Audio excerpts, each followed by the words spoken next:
दिल्ली की सियासत की, जो इस समय देश भर में सुर्खियों में चल रही है, क्योंकि मुख्यमंत्री अरविंद केजरीवाल ने अपने इस्तीफे का ऐलान कर दिया है और कहा है कि आज से 2 दिन बाद मैं अपना इस्तीफा दे दूंगा और तब तक वो सीएम की कुर्सी पर नहीं बैठेंगे जब तक कि जनता अपना फैसला नहीं सुना देती है। केजरीवाल ईमानदार हैं या नहीं, इस बात का फैसला जनता को करना है, यह भी उन्होंने कहा है। यानी कि अगले विधानसभा चुनाव तक केजरीवाल सीएम की कुर्सी पर नहीं बैठेंगे। हालांकि एक तरफ अरविंद केजरीवाल ने फरवरी में होने वाले दिल्ली में विधानसभा चुनाव को नवंबर में कराने का ऐलान कर दिया है। इसके साथ उन्होंने बाकी नेताओं के जेल में होने पर भी बयान दिया और कहा कि सत्येंद्र जैन, अमानतुल्लाह खान जल्द ही जेल के बाहर आएंगे। आखिर क्या कुछ केजरीवाल ने कहा है वो भी आपको सुनवाएंगे और उसके बाद इस फैसले पर तमाम नेताओं की जो सियासत शुरू हुई है, बीजेपी की तरफ से क्या कुछ रिएक्शन सामने आए, तमाम नेताओं के बयान, वो भी आपको सुनवाएंगे। सबसे पहले सुनवाते हैं मुख्यमंत्री अरविंद केजरीवाल ने क्या कुछ कहा है। आज मैं आपकी अदालत में आया हूं, जनता की अदालत में आया हूं, आपसे पूछने के लिए आया हूं, क्या आप केजरीवाल को ईमानदार मानते हो कि गुनहगार मानते हो?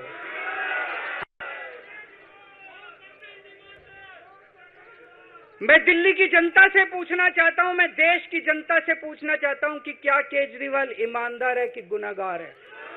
2 दिन के बाद, आज से 2 दिन के बाद मैं सीएम की कुर्सी से इस्तीफा देने जा रहा हूं।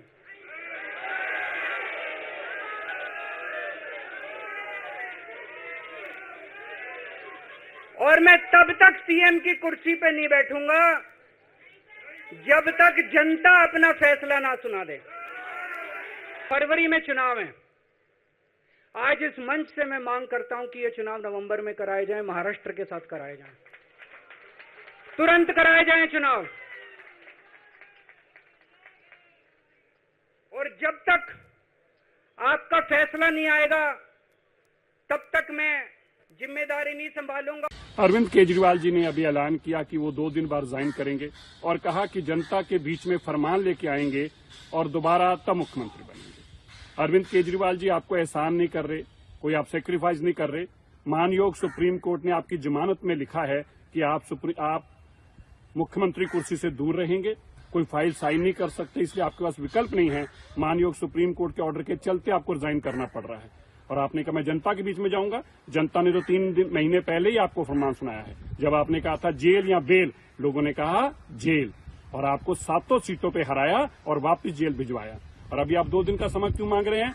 क्योंकि अब आप अपने एमएलए को ये जताना चाहते हैं कि मेरी धर्मपत्नी को मुख्यमंत्री बनाओ, मैं जल्दी चुनाव करा दूंगा और मैं तुम्हें दोबारा एमएलए बनवा दूंगा, पर मैं किसी और को कुर्सी पे नहीं बिठाऊंगा। अभी सारे एमएलए को कन्विंस करने की कोशिश कर रहे हैं, मनाने की कोशिश कर रहे हैं कि इनकी धर्मपत्नी को मुख्यमंत्री के रूप में वो एक्सेप्ट करें। इसलिए अरविंद केजरीवाल जी 2 दिन का टाइम मांग रहे हैं। वो दिल्ली के लोगों पर एहसान नहीं कर चुके। एक बात स्पष्ट है, अरविंद केजरीवाल भ्रष्ट है। इसलिए मानयोग सुप्रीम कोर्ट ने कहा है आप मुख्यमंत्री की कुर्सी पर नहीं बैठ सकते। इसलिए कहा है आपको फाइल नहीं साइन कर सकते। ये देश में 75 साल में पहली बार ऐसा ऑर्डर आया है, क्योंकि सीधा मुख्यमंत्री शराब घोटाले में, नशा तस्करी में इन्वॉल्व है। इसीलिए उनको अपनी कुर्सी छोड़नी पड़ रही है, कोई एहसान नहीं कर रहे।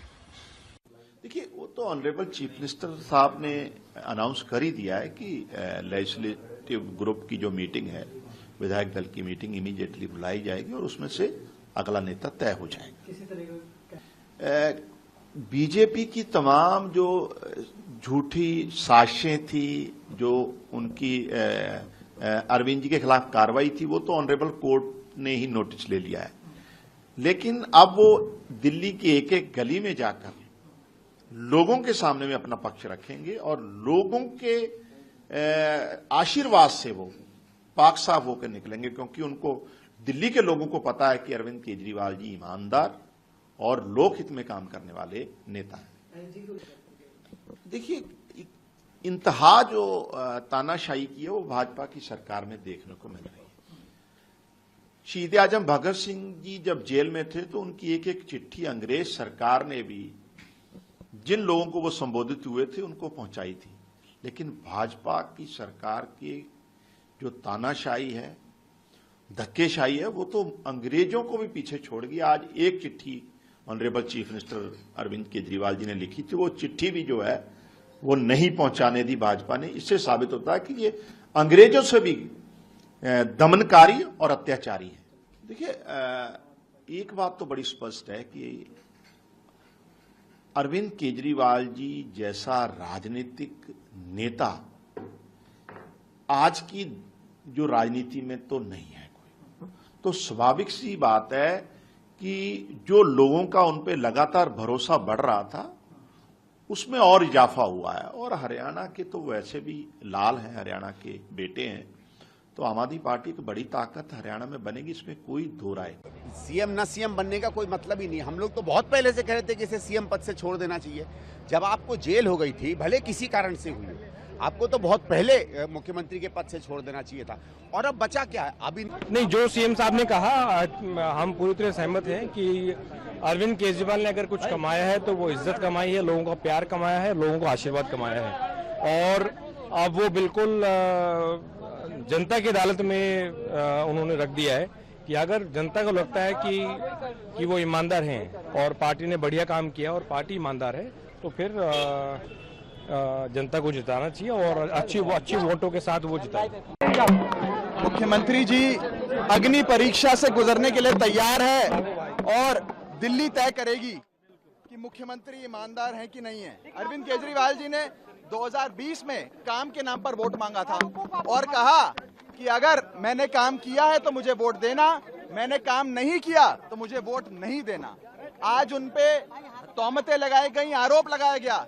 आज मुख्यमंत्री जी ने अपनी ईमानदारी की परीक्षा, अग्नि परीक्षा देने का फैसला लिया है। दिल्ली की जनता मुख्यमंत्री को ईमानदार घोषित करेगी झाड़ू का बटन दबाकर। और अब आने वाला 2025 का दिल्ली चुनाव, दिल्ली की जनता उस चुनाव के माध्यम से अपने मुख्यमंत्री को ईमानदार घोषित करेगी। जैसे दीवार पिक्चर में अमिताभ बच्चन के हाथ पे लिखा था, वैसे ही दिल्ली की जनता उसके ठीक उलट अपने हाथ पर लिखेगी कि मेरा केजरीवाल ईमानदार। को सिर्फ जेल में रखने के लिए 22 महीने बाद आपने, जब पता था कि ईडी से जमानत मिलने वाली है, आपने सीबीआई का केस डाल दिया। वो सारा का सारा उन्होंने यहां तक कहा कि पिंजरे का तोता। इस देश की विभिन्न कचहरियां, चाहे वो ट्रायल कोर्ट हो, चाहे वो हाई कोर्ट हो, चाहे वो सुप्रीम कोर्ट ऑफ इंडिया हो, इन सब कचहरियों ने अपने अलग अलग डिसीजंस में ये पाया है कि माननीय मुख्यमंत्री अरविंद केजरीवाल जी शराब घोटाले में किंग पिन हैं। और इसी के रहते उनकी इस स्कैम में संलिप्तता देखते हुए honourable supreme court of India ने उन्हें इस योग्य नहीं समझा कि वो सीएम कार्यालय जाए, ना उन्हें इस योग्य समझा कि सीएम पद का निर्वाह करते हुए वो किसी भी फाइल पर हस्ताक्षर कर सकें। कोर्ट ने बेल देने के पहले उनको चीफ मिनिस्टर पद से हटा दिया। आप फाइल नहीं साइन कर सकते, आप ऑफिस नहीं जा सकते चीफ मिनिस्टर ऑफिस। इसका मतलब कि आपको हटा दिया गया। हाँ, बेइज्जत करके हटाया, आपने खुद अपने को बेइज्जत किया। अब जब आपने घोषणा कर दिया है एक विक्टिम कार्ड खेलने के, तो वो माहिर है ना अरविंद केजरीवाल जी, तो वो दिखाएंगे कि देखो देखो मैंने इस्तीफा दिया। इस्तीफा नहीं दिया उन्होंने, ऑलरेडी वो कोर्ट के द्वारा सस्पेंड किए जा चुके हैं। तो आइए सीधी चर्चा की तरफ चलेंगे। आपने तमाम जो आरोप हैं, पलटवार हैं, वार पलटवार सब सुन लिया। अब सीधी चर्चा की शुरुआत करते हैं। मेरे साथ प्रखर श्रीवास्तव जी जुड़ रहे हैं, प्रवक्ता हैं आम आदमी पार्टी से, बहुत स्वागत है आपका। रत्नेश मिश्रा जी जुड़ रहे हैं, बीजेपी से प्रवक्ता हैं, बहुत स्वागत है। नवीन दुबे जी जुड़ रहे हैं, राजनीतिक विश्लेषक हैं। और राय तपन भारती जी मेरे साथ जुड़ रहे हैं, वरिष्ठ पत्रकार हैं। आप सभी का बहुत स्वागत है। चर्चा की शुरुआत सबसे पहले मैं आम आदमी पार्टी के साथ ही करूंगा। प्रखर जी, आपके साथ कर रहा हूं। आज आपने कहा और आपके मुख्यमंत्री अरविंद केजरीवाल जी ने कहा कि वो अब इस्तीफा दे रहे हैं और तब तक गद्दी पर नहीं बैठेंगे जब तक जनता नहीं चुनती है। आज का दिन ही क्यों चुना? मुख्यमंत्री तो कई बार पहले भी बाहर आ चुके हैं और अपनी बात रख चुके हैं, तो आज ऐसी क्या स्ट्रेटेजी बनी? कल जब बड़ी बैठक आपकी हुई थी तो क्या कुछ फैसला लिया गया और अभी क्यों?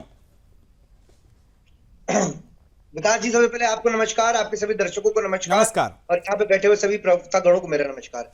विकास जी, निश्चित तौर पर मैं अपने व्यक्तित्व की शुरुआत ये कहूंगा, देखिए आज हर आम आदमी पार्टी का कार्यकर्ताओं में एक तरीके से एक हमारे दिल हमारा भारी है कि माननीय मुख्यमंत्री श्री अरविंद केजरीवाल ने ऐसा फैसला लिया। खैर, आज इस फैसले से ये साबित हो गया है विकास जी कि उन्होंने एक सीधा तौर पे ये बता दिया है अपने इस व्यक्तित्व से, इस बयान से, कि जब भारतीय जनता पार्टी चाहती थी, जब भारतीय जनता पार्टी के लोग चाहते थे कि जेल से इस्तीफा लेना चाहते थे, तब उन्होंने इस्तीफा नहीं दिया। उन्होंने, देखिए हम, अगर मैं आपसे थोड़ा सा समय लूंगा विकास जी। विकास जी, भारतीय जनता पार्टी ने हर तरीके का प्रयास करा कि आम आदमी पार्टी को कुचल दे, बर्बाद कर दे, निस्तनाबूद कर दे, मगर भारतीय जनता पार्टी ये करने में नाकाम रही।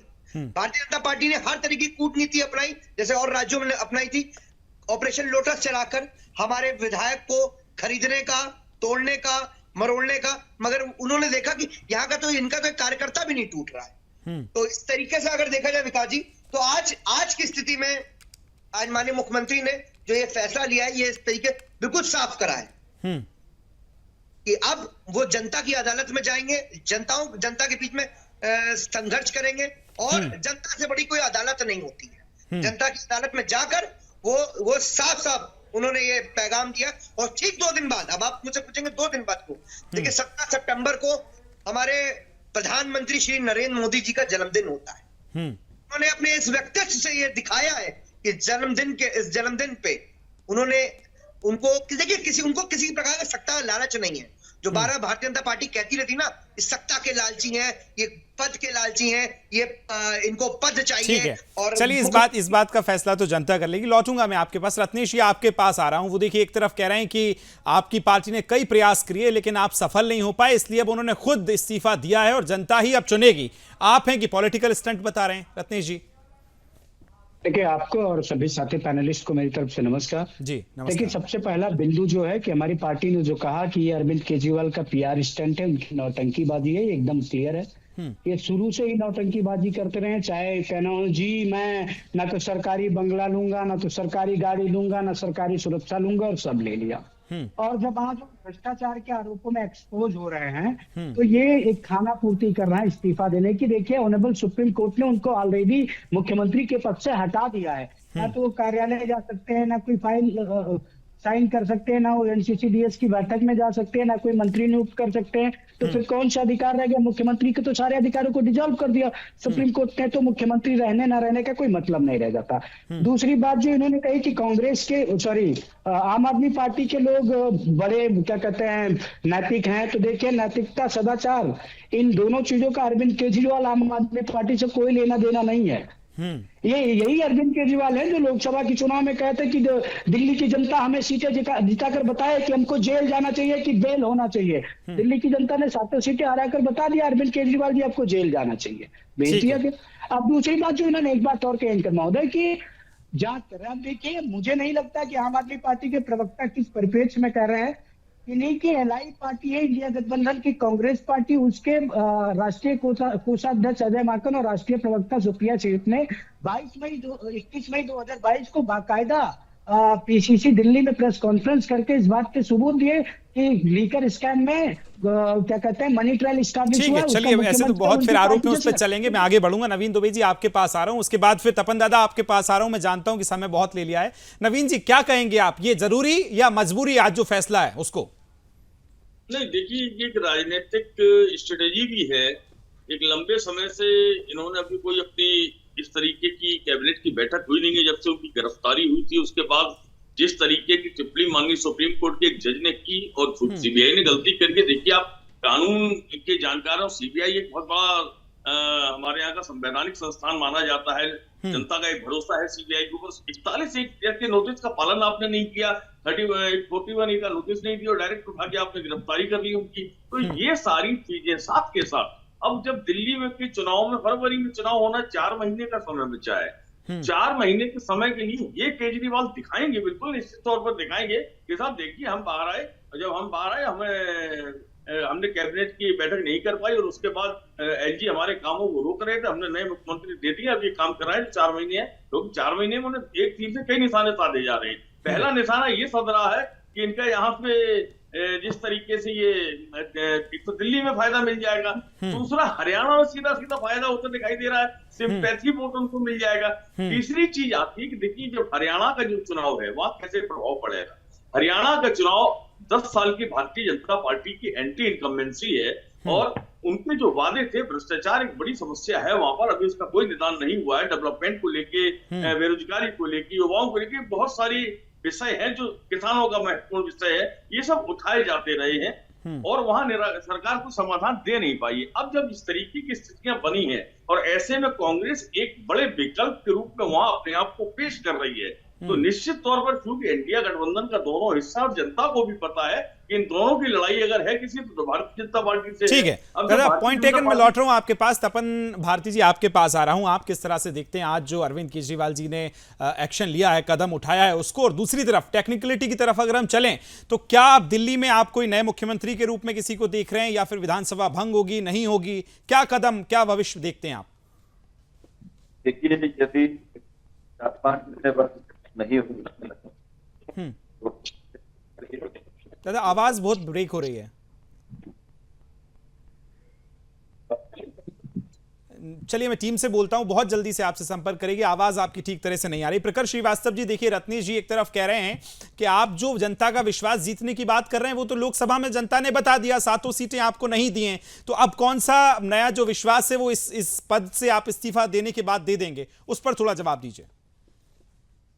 देखिए विकास जी, मैं आपको बिल्कुल स्पष्ट कहना चाह रहा हूं कि अक्सर दिल्ली के चुनाव में ये देखा गया है, मैं कहीं से अपनी बातों को बिल्कुल बैक नहीं होऊंगा, मैं बिल्कुल निश्चित तौर पे कह रहा हूं कि हमेशा इस बार देखा गया दिल्ली के चुनाव में कि जो दिल्ली की जनता की लोगों का जो मन होता है ना, वो या तो नेशनल की तरफ ज्यादा जाता है, उन्होंने वो लोकसभा में बीजेपी को वोट देता है और विधानसभा में आम आदमी पार्टी को वोट देता है। और निश्चित तौर पे अगर अभी आप पिछले चुनाव से और अभी का चुनाव उठा के देखेंगे तो हमारा जो वोट बैंक और वोट शेयर का मार्जिन था वो बहुत ही वो देखा जाए तो बहुत अच्छा था पिछले वाले लोकसभा के चुनाव को देखते हुए। खैर मैं विकास जी आपके माध्यम से 2-3 सवाल पूछना चाहता हूँ।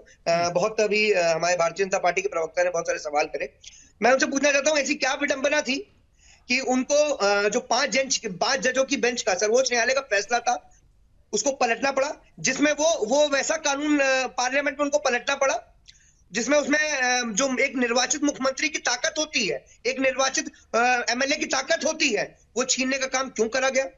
दूसरा, जो हमारे हाथ में एनसीबी हुआ करती थी वो हमसे क्यों छीनी गई? क्यों बैकडोर से जाकर पार्लियामेंट के अंदर पीएमएलए एक्ट के अंदर संशोधन लाया गया? तो निश्चित तौर पर ये सवाल उठेगा विकास जी, और मुझे मालूम है आप बहुत वरिष्ठ पत्रकार हैं, बहुत सम्मानित चैनल है और आपके दर्शक भी जानते हैं, ये 3 सवाल आपके दर्शकों को बहुत जरूरी है जानना। ठीक है, मैं इसमें बीजेपी और रत्नेश जी से जरूर जवाब लूंगा, लेकिन प्रखर जी एक सवाल मेरा भी है कि आज जो आपने फैसला लिया है, यही तो बीजेपी कह रही थी कि भाई आप अगर चाहते हैं कि अगर आप जेल में हैं तो सरकार कोई और भी चला सकता है, मुख्यमंत्री पहले कोई और क्यों नहीं बनाया? जो आप फैसला लिया है वो देर क्यों हुई है? बीजेपी यही सवाल आपसे कर रही है। देखिए, ये इनकी जो कूटनीति थी ना विकास जी, ये जो इनकी कूटनीति थी, जो इनका ये चक्रव्यूह था, ये जो ये था ना कि जहां पे ये जीत ना पाए वहां पर सरकार को, मंत्री को तोड़ दे, खरीद ले फरोख ले, खरीद पाए नहीं, तोड़ पाए नहीं, एक कार्यकर्ता टूटा नहीं, तो अब क्या करा? मुख्यमंत्री को जेल में उठा के भेज दिया। अब जेल में भेज दिया तो यानी कि इस्तीफा होना ही होना है। मगर देखिए, सुप्रीम कोर्ट ने भी साफ साफ कहा कि ऐसा कहां प्रावधान लिखा हुआ कि जेल से सरकार नहीं चलती है, और माननीय मुख्यमंत्री श्री अरविंद केजरीवाल ने जेल से सरकार चला के दिखाई। नहीं, लेकिन एक प्रखर जी एक चीज और है ना, जिस तरह से जो शर्तें रखी गई हैं, बीजेपी तो और तमाम विपक्ष तो ये भी आप पे आरोप लगा रहा है कि जो आप पे शर्तें दी हैं वो तो मजबूरी है, सब ऑफिस जा नहीं सकते हैं, साइन कर नहीं सकते हैं, तो अब इन शर्तों के बाद चलिए कोई और मुख्यमंत्री बना देते हैं, ये भी आरोप है। उस पर जवाब मैं लूंगा। रत्नेश जी वो कह रहे हैं कि आप जो ऑपरेशन लोटस हर जगह चलाते हैं वो दिल्ली में नहीं चला पाए, इसलिए अब उन्होंने खुद इस्तीफा दिया है, क्या कहेंगे आप? देखिए, पहली बात तो जो इन्होंने कहा कि ये दिल्ली केंद्र शासित प्रदेश है और केंद्र शासित प्रदेशों हमारे संविधान में पूरे अलग से प्रावधान है, और अगर आप एक पूर्ण राज्य की तरह बर्ताव करना चाहेंगे तो संविधान इस बात की इजाजत नहीं देता, और अगर आप संविधान के विरुद्ध जाकर कोई कार्य करना चाह रहे हैं तो कोई बात नहीं। दूसरी बात इन्होंने कहा कोई टूटा नहीं, तो प्रखर जी बताए, आजकल आपकी सरकार में समाज कल्याण में SC/ST मिनिस्टर हुआ करते थे राजेंद्र पाल गौतम, ऑपरेशन हैंड का शिकार हो गए क्या? वो आप ही की पार्टी में थे, चले गए कांग्रेस में, तो हमसे ज्यादा तो आपको कांग्रेस तोड़ रही है। आपके इतने कद्दावर नेता हुआ करते थे दलित समाज के, वो आपको छोड़कर चले गए, और आप ऑपरेशन लोटस की बात कर रहे हैं। यहाँ आपके साथ ऑपरेशन हैंड हो गया, ऑपरेशन पंजा के शिकार हो गए आप, और आप लोटस पे ध्यान बैठाए बैठे हैं। नहीं, शिकार हो गए मतलब आप ये कंफर्म कर रहे हैं कि आप चला रहे थे ना ऑपरेशन लोटस? नहीं, मैं ये कंफर्म नहीं कर रहा, ये ऐसा कह रहे हैं ना, लेकिन मैं तो कह रहा हूँ कि टूट के कौन कहाँ गए ये तो देखिए ना। राजेंद्र पाल गौतम जी इन्हीं की पार्टी के नेता थे, विधायक थे, मंत्री थे। ठीक है रत्नेश जी, अच्छा मैं लौट रहा हूँ तपन राय भारती जी के पास जा रहा हूँ, उनके पास अभी एक भी कमेंट नहीं हो पाया, शायद आवाज पहुंच रही है राय साहब? जी हाँ, मेरी आपकी आवाज जी बिल्कुल बाबुलंद आ रही है सर, बोलिए। मैं यही पूछना चाह रहा हूं कि दिल्ली की जो परिस्थितियां बनती है इसका क्या भविष्य आप देख रहे हैं, और इस पूरे पॉलिटिकल स्टंट को बीजेपी जहां बता रही है आम आदमी पार्टी का, उसको किस तरह से आप देख रहे हैं सर? देखिए, मेरी नजर में तो ऐसा है कि यदि अगले साल इलेक्शन नहीं होता आज से 4-5 महीने बाद, तो केजरीवाल इस्तीफा देने के बारे में 10 बार सोचते हैं। बहुत कम गैप है, और ये किसी को मुख्यमंत्री बनाते हैं तो केजरीवाल जी के लिए बहुत ज्यादा खतरे की घंटी नहीं दिखाई पड़ रही है। इसमें दो फायदे हैं। एक तो हरियाणा का इलेक्शन है, जहां पर वो हरियाणा के इलेक्शन में इनकी पार्टी भी अपनी किस्मत आजमा रही है। इस बार चाहती है कि कुछ सीटों पर इनको जीत मिले, और जीत मिलती है तो कांग्रेस के लिए मुश्किल होगा, बीजेपी के लिए उतना परेशानी नहीं है जितना कांग्रेस के लिए मुश्किल होगा, क्योंकि कांग्रेस के पास ये रिपोर्ट थी कि उनके लिए माहौल अच्छा है, हरियाणा में सरकार बनाने का सपना देख रही थी, तो वहां केजरीवाल के उभरने से उनको परेशानी हो सकती है, क्योंकि दोनों के बीच समझौता टूट गया है। उसके बाद दिल्ली के इलेक्शन की तैयारी होगी, और डिमांड कर दी, चूंकि उनको इस बात की, क्योंकि चुनाव आयोग भी नहीं चाहता है कि जनवरी में इलेक्शन हो, बहुत ठंड पड़ती है और चुनाव की व्यवस्था करने में दिक्कत जाती है। इंटरनल रिपोर्ट है कि चुनाव आयोग भी महाराष्ट्र के इलेक्शन के साथ दिल्ली में चुनाव चाहता है, तो केजरीवाल ने खुद ही डिमांड कर दी। ऐसे में यदि नवंबर में चुनाव होता है तो जाहिर है कि इस्तीफा देने के 2 महीने बाद फिर से कोई नया मुख्यमंत्री चुना जाएगा, वो केजरीवाल ही होंगे। कह रहे हैं कि मैं ही उसके बाद बैठूंगा, तो वो तो स्पष्ट हो गया है फिर। नहीं, देखिए, उन्होंने घुमा कर कहा, उन्होंने कहा कि जनता की हम अदालत में जा रहे हैं, जनता ही तय करेगी। ठीक है, चलिए, जनता तय करेगी। चर्चा लगातार जारी है कि दिल्ली का अगला सीएम कौन। चर्चा के लिए हमारे सभी मेहमान जो हैं लगातार जुड़े हुए। नवीन जी, आपके पास आ रहा हूं, लेकिन ये जो सवाल का जवाब हम तलाश रहे हैं वो अभी तक मिला नहीं है, इसलिए सबसे पहले प्रखर जी आपसे मैं जानना चाहता हूं कि अगला मुख्यमंत्री कौन है। अभी तक कुछ फिक्स हुआ है या अभी उस पर भी सस्पेंस 2 दिन इसीलिए लिए हैं?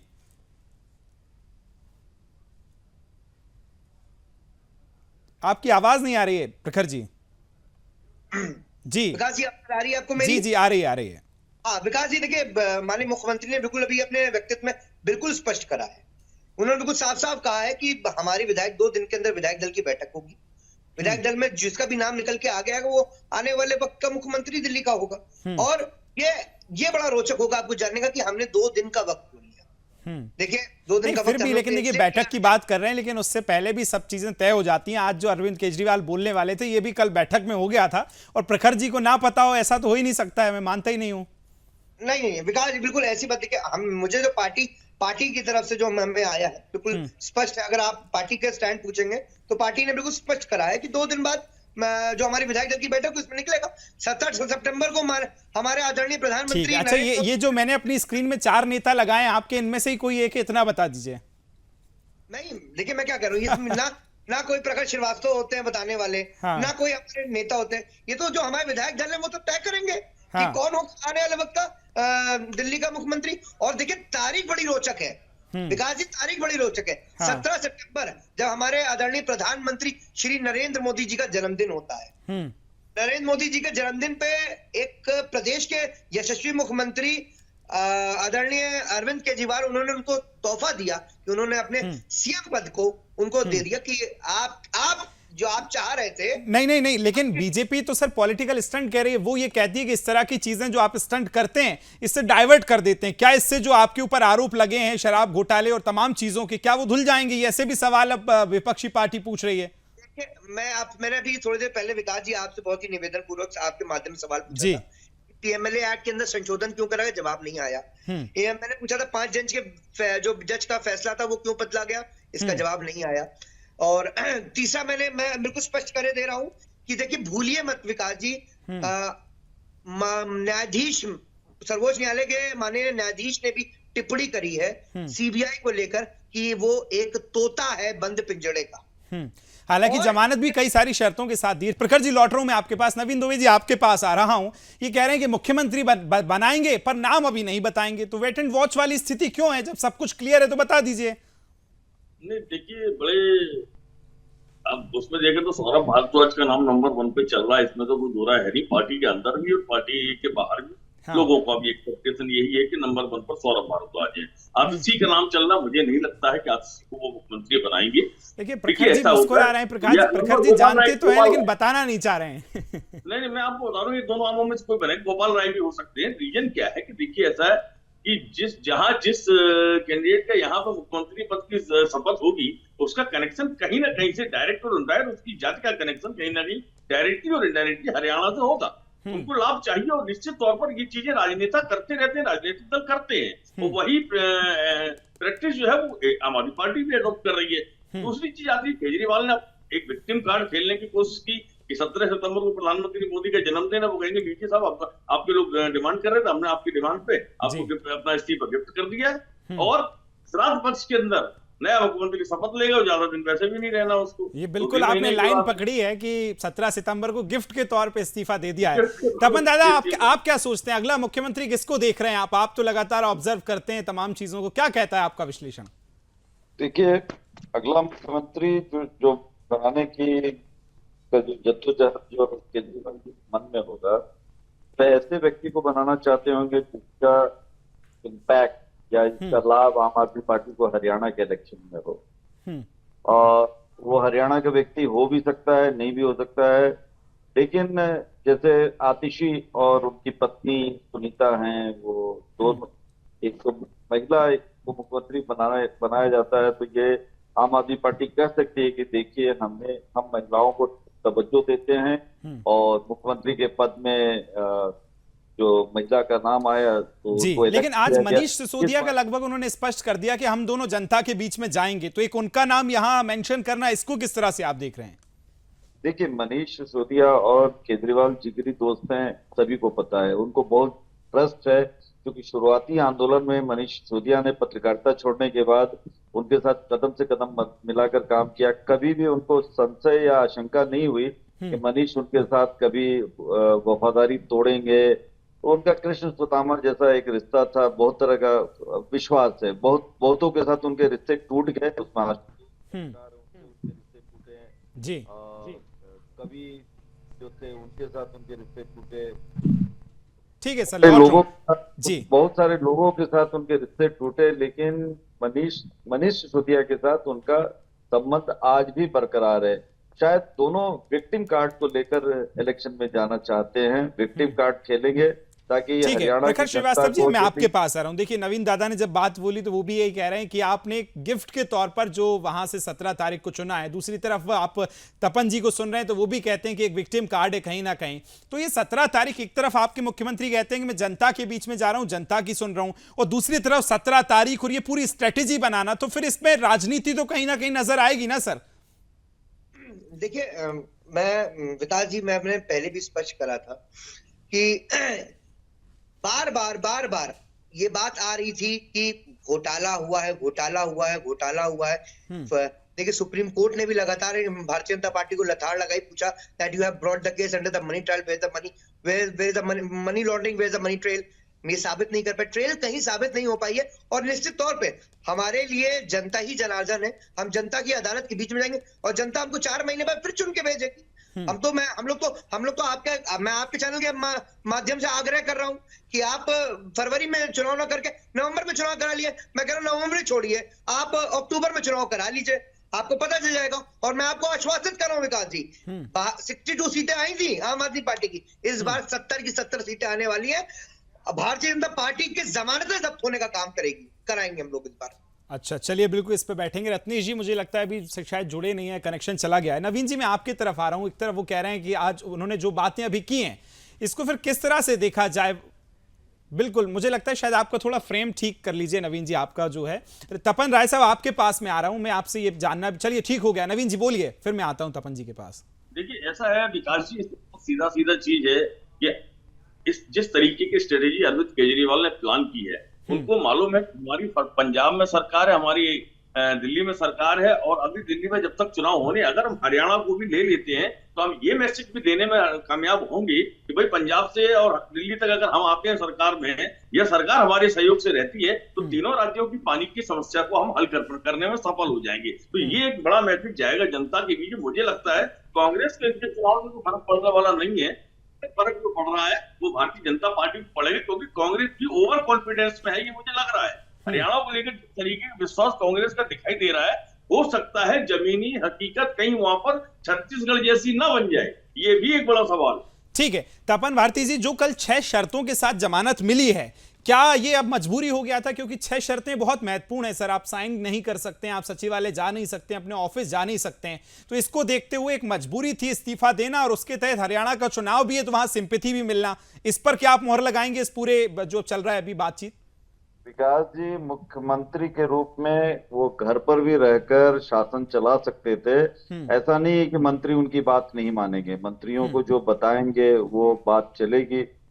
न्यायालय ने जो ईडी और सीबीआई के वकीलों का जो तर्क होता है उसमें कुछ बातों को मानना पड़ता है। अदालत उनकी ऐसा निष्पक्षता बनाने के लिए कि भाई कहीं जैसे बहुत प्रभावशाली नेता हैं और दफ्तर जाकर कहीं गवाहों को प्रभावित न करें, इन कारणों से उनको सचिवालय जाने पर रोक लगाई गई। मैं फिर से कहना चाहता हूं कि यदि 1.5 साल बाद इलेक्शन होता तो केजरीवाल इस्तीफा नहीं देते, क्योंकि बहुत कम अंतराल के बाद करीब इसलिए आपको लगता है। प्रखर श्रीवास्तव जी, आखिरी 10 सेकंड है मेरे पास, बोलिए, बता दीजिए, मुहर लगा दीजिए, कौन है फिर अगला मुख्यमंत्री? विकास जी, जैसे अभी आप बता रहे थे कंडीशनल बेल के बारे में, मैं आपको बताना चाह रहा हूं, देखिए जब वो जेल में थे तब भी हमने अच्छी तरह सरकार चला के दिखाई, और ऐसे कोई भी फाइल पे उनको माननीय सर्वोच्च न्यायालय ने ब्रोक नहीं लगाई थी जिसको साइन नहीं कर सकते। मुख्यमंत्री कौन? देखिए मैं क्या कह रहा हूँ, समय आने पे आपको पड़े, जब हमारे विधायक दल की बैठक होगी, मैं कोई नहीं होता हूं इसको बयान देने के लिए, जो आधिकारिक रूप पे जो हमारे विधायक दल तय करेंगे उसको। चलिए फिर ठीक है, 48 घंटे का इंतजार है, अब तो और कम हो गया है, उसको फिर देखते हैं। समय मेरे पास इतना ही था। प्रखर जी आपका, नवीन जी आपका, तपन दादा आप तीनों का बहुत शुक्रिया, धन्यवाद मेरे साथ जुड़ने के लिए। तो चर्चा जारी है, सवाल पर अभी जो आम आदमी पार्टी है वो बचती नजर आ रही है। वो कह रही है 48 घंटे बाद 17 को एक तरफ प्रधानमंत्री का जन्मदिन भी है, तो क्या ये पॉलिटिकल स्टंट है और कौन मुख्यमंत्री होगा, यह सबसे बड़ा सवाल है। इसी के साथ रणक्षेत्र में फिलहाल इतना ही, दीजिए इजाजत, नमस्कार।